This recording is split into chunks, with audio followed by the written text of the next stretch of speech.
Au TEP à tous, bien-aimés frères et sœurs, nous allons vous poser une question.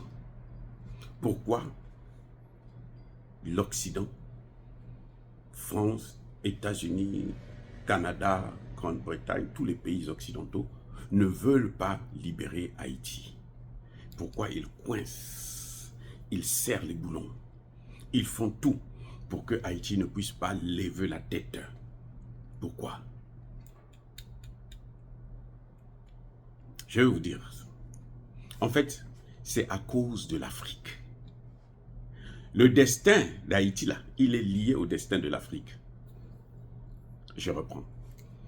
Le destin d'Haïti est lié au destin de l'Afrique. Alors, question, pourquoi je le dis? Parce que Haïti, c'est le premier pays noir à obtenir son indépendance par la force. En 1802 ou 1804, comme ça. En tout cas, 1800. Au début des années 1800. Haïti a obtenu son indépendance. Elle a battu la plus grande armée du monde à l'époque, l'armée napoléonienne. Alors, qu'est-ce qui se passe? Si Haïti s'en sortait, elle devrait donner un exemple.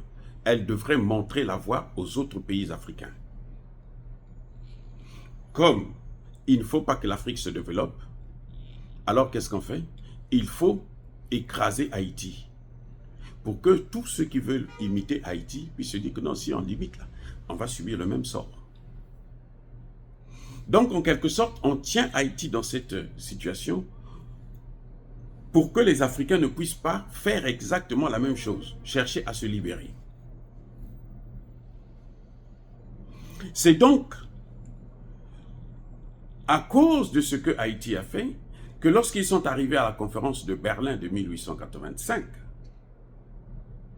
donc plusieurs années, plus de 80 ans après l'indépendance d'Haïti, ils ont pris une disposition, c'est de faire en sorte que tous les pays africains, les pays colonisés, ne puissent pas avoir des armées.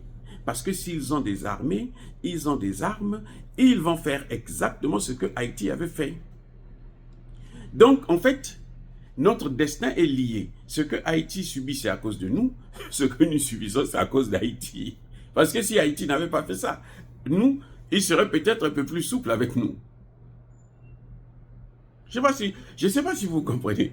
Le destin de l'Afrique est lié à celui d'Haïti et des autres pays des Caraïbes. Des pays noirs, bien sûr. Hein. Je parle de la Jamaïque, de tous ces pays-là, de la Martinique et autres. Et leur destin à eux est lié à notre destin.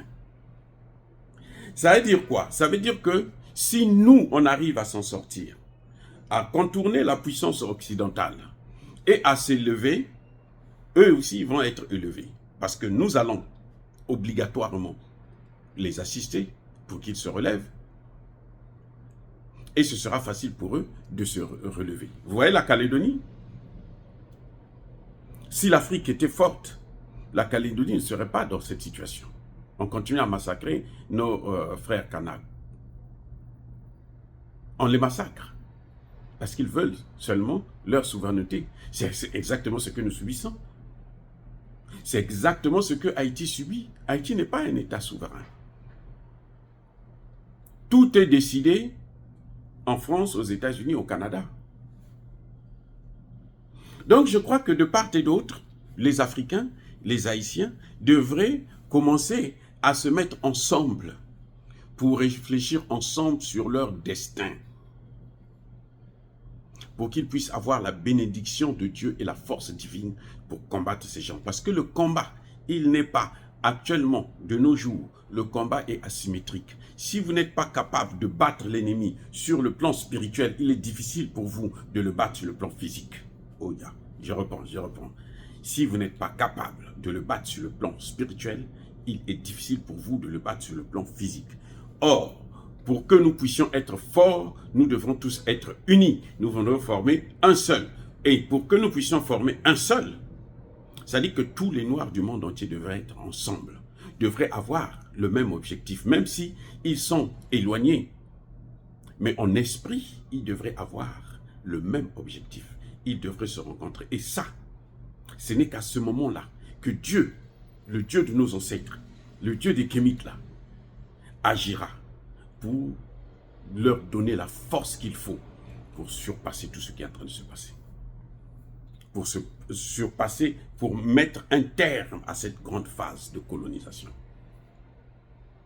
C'est pour ça que vous allez voir que les Occidentaux font tout pour qu'il n'y ait pas une connexion entre eux et nous. Oui, ils font tout. Je le vois ici aux États-Unis. Ici aux États-Unis, les Noirs n'ont pas le droit de se rencontrer, de se réunir entre eux. Quand vous voyez une grande réunion où il n'y a que des Noirs, ça n'existe pas. Dès que vous appelez à une rencontre entre vous, Noirs, tous les Occidentaux vont dire, tous les locodermes, tous les Asiatiques, tout le monde, ils vont se lancer à dire, ça c'est le racisme, l'exclusion. Pourquoi ils se réunissent? Alors qu'eux, ils ont le droit de se réunir. Les Hispaniques peuvent se réunir entre eux, les Européens, les Blancs et tout peuvent se réunir entre eux, mais pas les Noirs, même pas les Africains. Entre eux.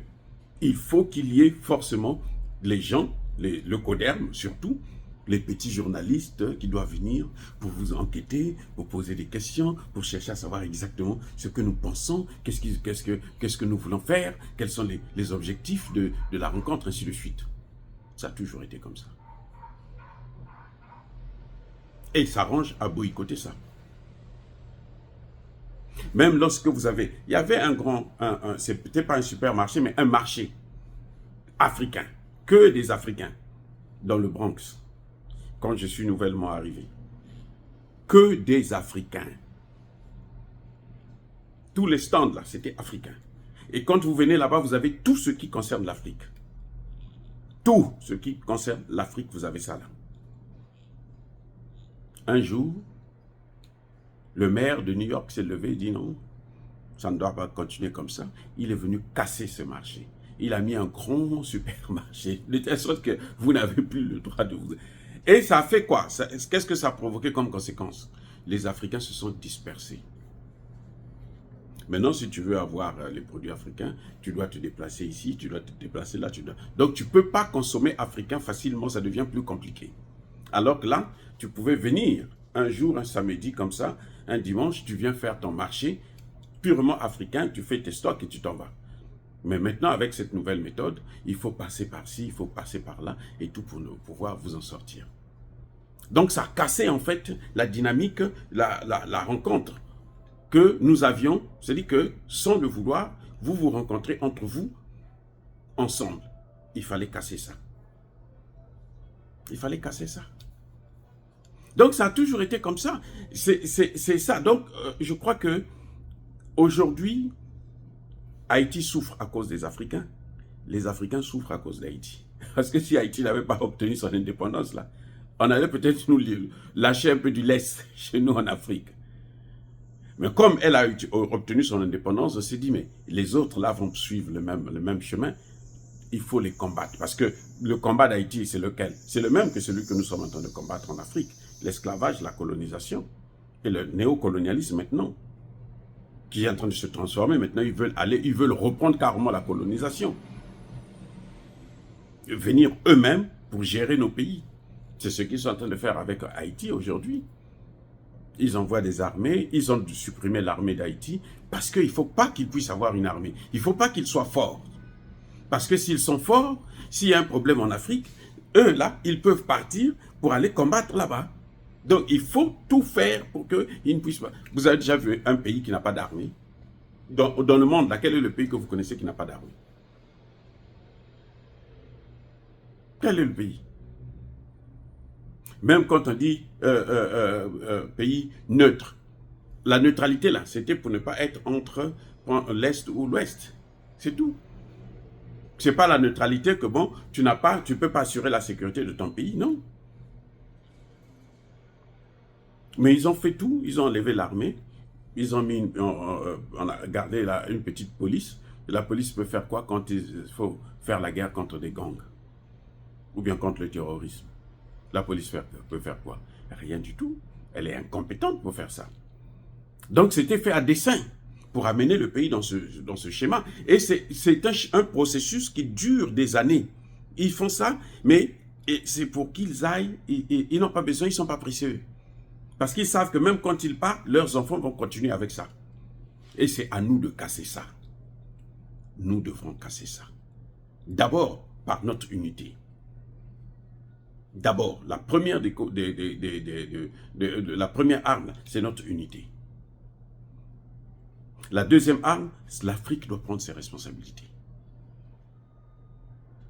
Il y a tout en Afrique. Nous, on peut vivre sans avoir besoin de leur aide.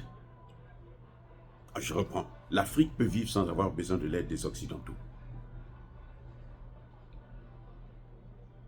Et si nous, on s'en sort, forcément, nous devons tendre la main vers nos frères qui ont été déportés. Pour qu'eux aussi, là où ils sont, ils puissent en sortir. Donc l'Afrique a beaucoup à faire pour que la paix puisse revenir, non seulement en Haïti, mais aussi en Afrique. Soyez bénis, abondamment bénis par le Dieu des Kémites et par nos ancêtres angélisés, mais que tous ceux qui persécutent le continent africain le pillent et le déstabilisent, qu'ils soient noirs, blancs, chinois, arabes, juifs, indiens, qui qu'ils soient punis, maudits, foudroyés, neutralisés, écrasés, effacés par le Dieu des Kémites et par nos ancêtres angélisés. Vive l'Afrique éternelle, j'ai dit et j'assume.